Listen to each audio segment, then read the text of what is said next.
Olá, pessoal. Vamos continuar nossas aulas falando sobre Brasil e Império. A gente passa agora para o Segundo Reinado. A gente vai tratar especificamente nessa aula sobre política e economia durante o Segundo Reinado. Bom, o Segundo Reinado começa, obviamente, com a coroação do jovem Dom Pedro II, Pedro de Alcântara. Nós vimos na última aula que, ao final do período regencial, o Partido Liberal e Conservador entrava em conflito. E esse Partido Conservador, cada vez mais, tinha influência e poder na política brasileira. Temendo que esse partido ganhasse cada vez mais poder, o Partido Liberal, então, ele vai fazer uma campanha pedindo a antecipação da maioridade do imperador, para que ele fosse aclamado imperador com 18 anos incompletos. No caso, ele tinha, na época, 14 anos. E aí, diante disso, cresce toda a propaganda pela antecipação da maioridade do imperador, e ela, de fato, acontece. No final, até houve o apoio dos próprios conservadores, porque se defendia que somente o imperador iria pôr fim ao caos político do Brasil. Pois bem, tendo acontecido isso, essa antecipação, continuaram os conflitos entre liberais e conservadores. Esses dois partidos, eles divergiam basicamente no que se refere à autonomia das províncias, intervenção no poder central. Mas os dois eram a favor de manter a escravidão, eram partidos elitistas que atendiam interesses das elites latifundiárias do Brasil. Pois bem, as eleições, nesse momento, 1840, por volta de 1840, elas aconteceram num clima de muita violência e de conflitos. Os liberais, eles manipularam as eleições, por meio de roubo de urnas, por meio de ataques adversários. Por isso, ficaram conhecidos como eleições do cacete. Diante disso, os conservadores vão solicitar ao imperador que viesse intervir nas eleições. Dom Pedro II, então, ele vai dissolver a Assembleia, convoca novas eleições em que os conservadores ganham. Há, de novo, uma reação dos liberais, que são vencidos. Ainda que o imperador tivesse assumido o governo do Brasil, a monarquia, continuavam alguns tipos de levantes no Brasil, alguns deles resquícios ainda da regência, diante da crescente intervenção e centralização política que acontecia no Brasil. E uma das mais emblemáticas foi a Revolução Praieira. A Revolução Praieira, ela acontece na província de Pernambuco. Ela tem início principalmente na região de Recife e na época que era a capital Olinda. Quais eram as críticas que os pernambucanos faziam? Havia uma concentração muito grande de terras na época em Pernambuco. A família, na época, Cavalcante, ela sozinha, ela detinha basicamente 1/3 dos engenhos de Pernambuco. Somado a isso, o controle do comércio era dos portugueses. E os portugueses empregavam somente os parentes. E aí, no caso, na época, foi criado um partido, chamado Partido da Praia. Por quê?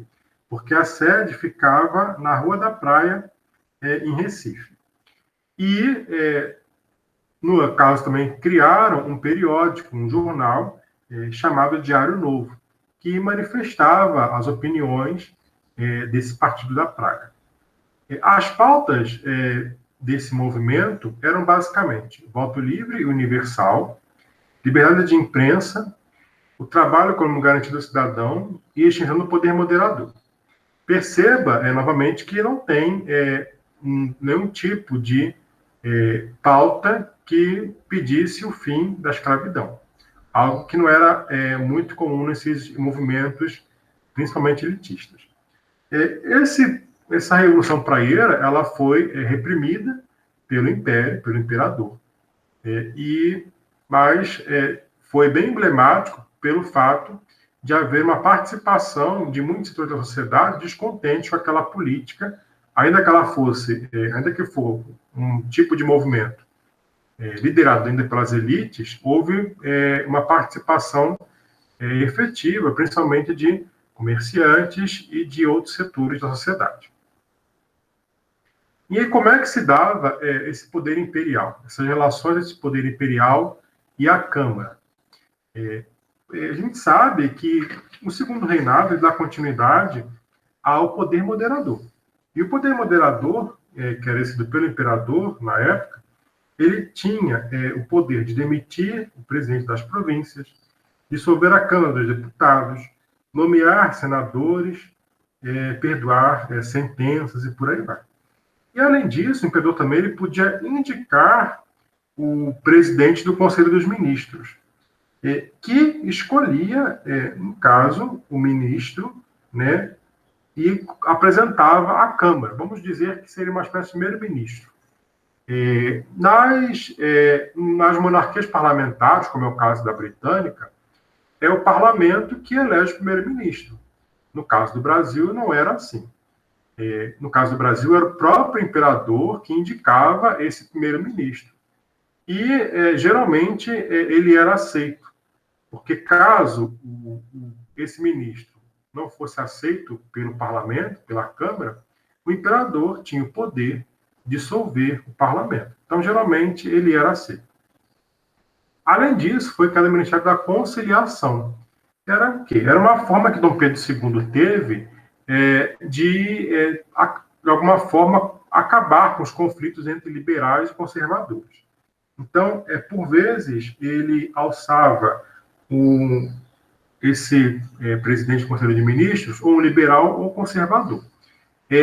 Diante dessa característica que o Parlamento do Brasil teve, dessa ingerência do imperador, foi conhecido como parlamentarismo às avessas, porque, no fundo, o parlamento era quase que decorativo. Ainda tinha o poder, era o imperador. E a gente passa para a questão econômica do Brasil, no segundo reinado. E aí a gente fala principalmente de café. O café, ele não é uma planta nativa do Brasil. Ele veio lá do leste da África, na região da Etiópia. E aí, o café, ele começou a ser ele virou uma espécie de moda, muito consumido na Europa, Estados Unidos, e isso intensificou a produção de café no Brasil. Aqui tem um mapa que eu trouxe, que ele demonstra um pouco essa expansão do café. O café, basicamente, ele teve grande produção na região sudeste, mas ele começa na região lá do Vale do Paraíba, que pega principalmente lá no norte do Rio de Janeiro, né, norte fluminense, e pega essa região basicamente de São Paulo. Então, até 1840, o café se concentrava nessa região. Depois, de 1840 a 1865, ele se expande para as regiões, como, por exemplo, Espírito Santo, por aí vai. Inclusive para algumas regiões de Minas, como a gente está vendo aqui. E depois, em 1865 a 85, ele se expande para outras regiões. E aí ele, basicamente, na região do oeste paulista. E aí, quando a gente fala de café, a gente fala principalmente dos barões do café. Era uma elite que vivia basicamente do café.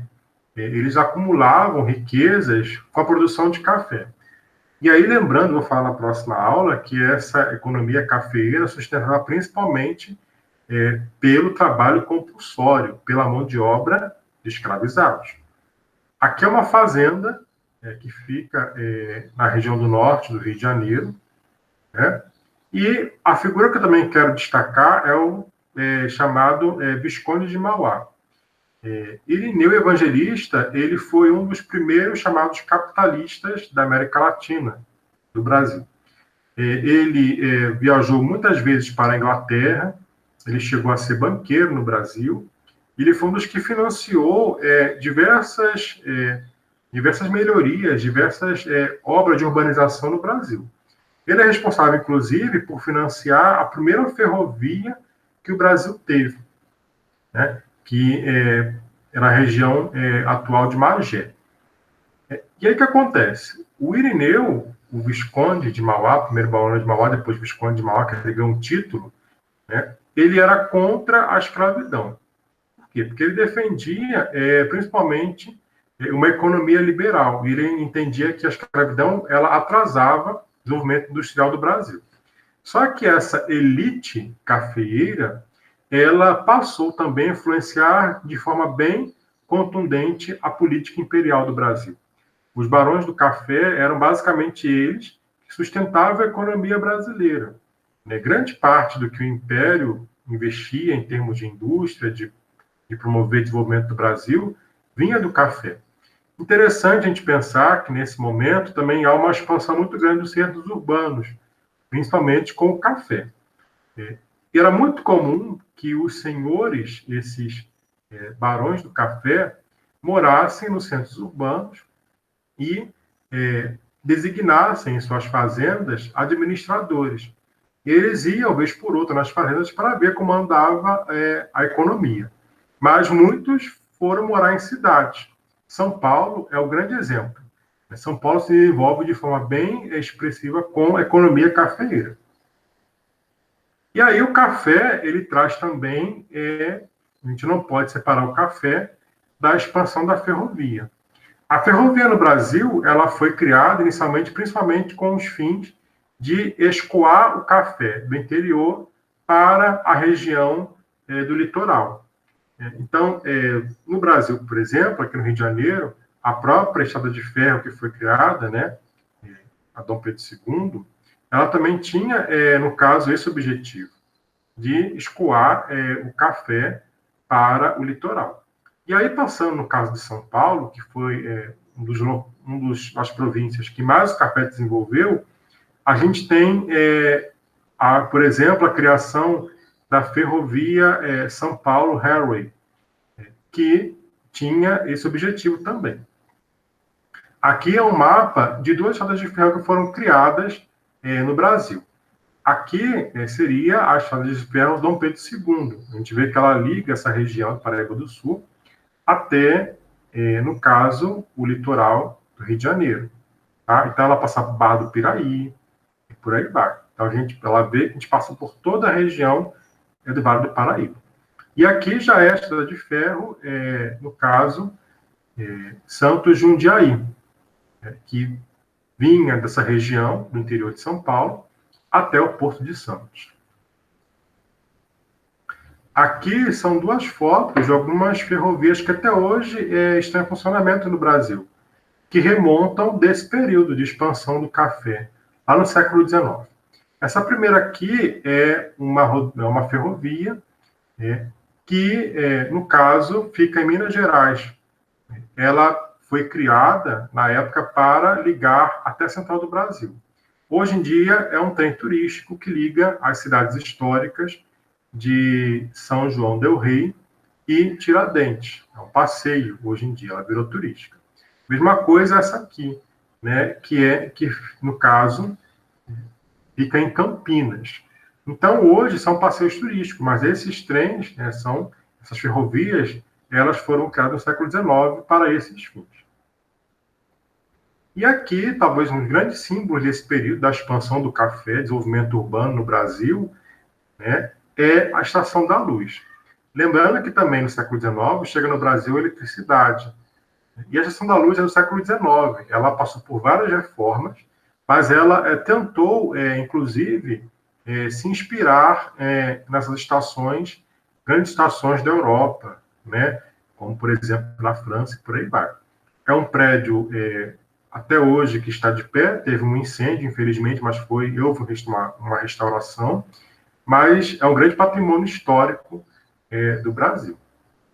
Então, eu fico por aqui e até a próxima aula.